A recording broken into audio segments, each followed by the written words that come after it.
Jotaro and his friends are afflicted by the curse of Dio, in my review of the third episode of JoJo's Bizarre Adventure, Stardust Crusaders.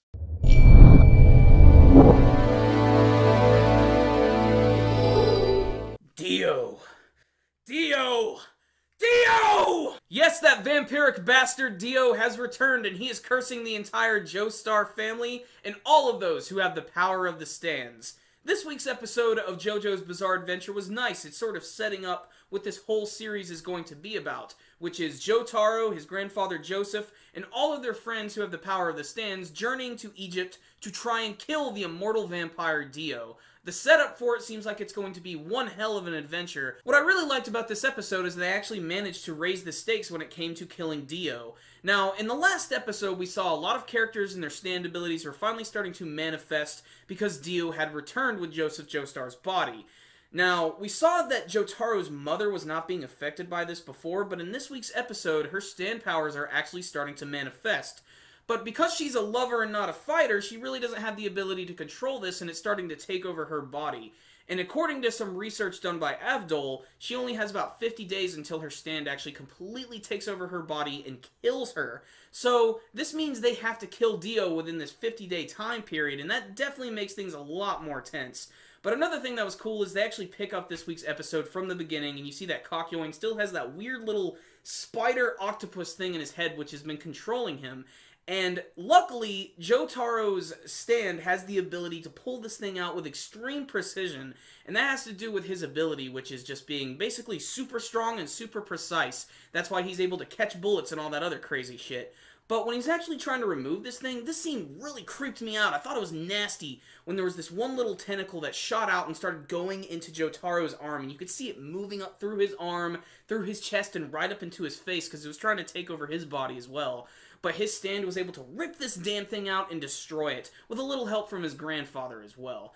But there's some other things that I liked about this episode. They had a scene where Avdol actually ran into Dio previously, and it's a really tense scene. I gotta say, what they're doing with Dio in this half of the series is really impressive. And they make his hair move in this really wild snake-like fashion. In fact, there are these like weird creature snake-like things on the end of his hair that have these like spikes on them. It looks completely disturbing and messed up, and I'm completely with Avdol. I would have just jumped the hell out of that window and got the hell out of Dodge, and that's exactly what he did. But that just goes to show how powerful he is. In fact, Avdol even stated that he doesn't even want to fight against this guy. He wants nothing to do with it.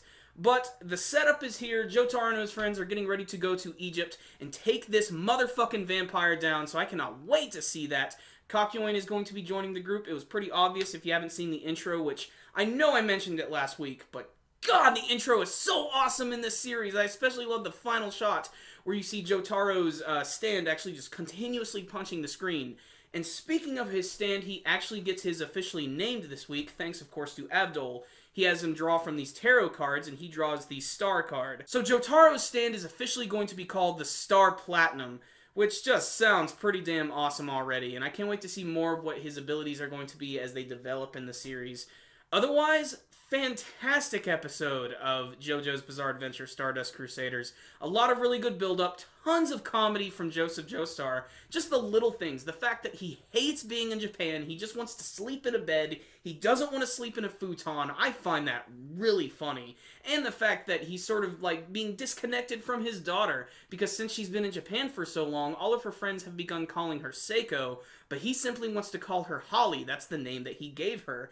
And it's just really funny seeing their back and forth and the fact that they're so close. They have a really nice daughter-father relationship, and I just think it's really awesome. And it really dawned on me, actually, in this episode that there's two JoJo's in this series working together at the same time, and that is really, really cool. I just think that's one of the greatest things ever about this, because Joseph is such an interesting character in his own right.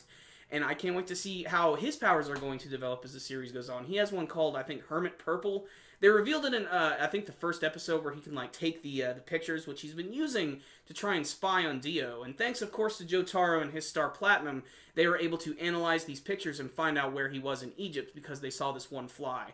A lot of stuff happened this week, guys, but damn, it was really good. It had some great animation, really fantastic, distinctive artwork, a lot of humor, some pretty cool scenes at the end, and the promise of this great adventure, which is getting ready to start, literally starts at the end of the episode when they're on this airplane, and it looks like they're already going to be running into trouble. Dio is right behind them. In fact, he even seems to have the same ability as Joseph Joestar, where he can take pictures, and that was really freaky when he had the picture of both Jotaro and Joseph on the plane. So, cannot wait to see the rest of this show. I can't talk about it enough. I think it's just incredibly exciting. Probably one of the better series I've seen in a long time, and I can actually see that the story is going to get a little more deep as it goes on. You can already see there's going to be a lot of changes for the character of Jotaro Kujo. You know, he started out as sort of this delinquent Japanese punk, but it looks like he's going to turn into a really complex character by the end of the show, so I cannot wait to see where this is going. Another reason why this episode was such a joy is because there was an actual ending this week with animation and a song,